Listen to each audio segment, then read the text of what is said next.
பெரும் சர்ச்சைக்கு மத்தியில் தாய்லாந்தில் நடைபெற்ற 2025 மிஸ் யூனிவர்ஸ் பிரபஞ்ச அழகி போட்டியில் மெக்சிகோவின் ஃபாத்திமா போஷ் மகுடம் சூட்டப்பட்டார்.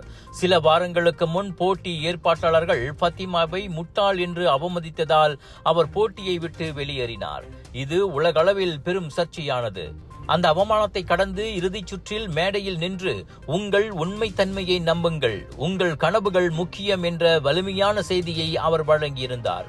தன்னம்பிக்கை, அறிவு, சமூக பொறுப்பு குறித்த அவரது பதில்கள் நடுவர்களிடமிருந்து அதிக மதிப்பெண்களை பெற்றன.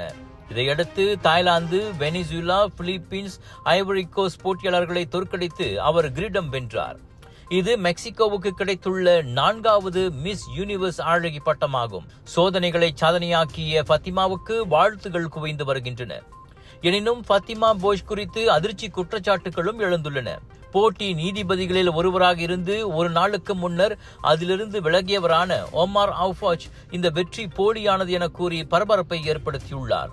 மிஸ் யூனிவர்ஸ் போட்டியின் உரிமையாளரான ராவுல் ரோக்கா என்பவர் ஃபாத்திமாவின் தந்தையின் நெருங்கிய தொழில் பங்காளி என்றும் வெற்றியை உறுதி செய் என கூறி ஃபாத்திமாவுக்கே தன்னை வாக்களிக்க அவர் வற்புறுத்தியதாகவும் ஒமார் குற்றம் சாட்டியுள்ளார். இந்த தகவலை அவர் போட்டிக்கு ஒரு நாள் முன்பே HBO-வில் வெளியிட்டதாகவும் முழு விவரங்கள் அடுத்த ஆண்டு மே மாதத்தில் வெளியாகும் என்றும் கூறியுள்ளார். ஒரு பக்கம் அவமானத்திலிருந்து உச்சத்தை தொட்ட ஃபாத்திமாவின் சாதனையும், மறுபக்கம் ஒமாரின் குற்றச்சாட்டுகளும் வைரலாகி வருகின்றன. எது எப்படியோ மிஸ் யூனிவர்ஸ் வரலாற்றிலேயே யாராலும் மறக்க முடியாத அழகி போட்டியாக இந்த தாய்லாந்து போட்டி திகழும் என்பது நிச்சயம். Check out my hands-free Go Golf Skechers slip-ins. I just step in and they're on. No bending down, no touching.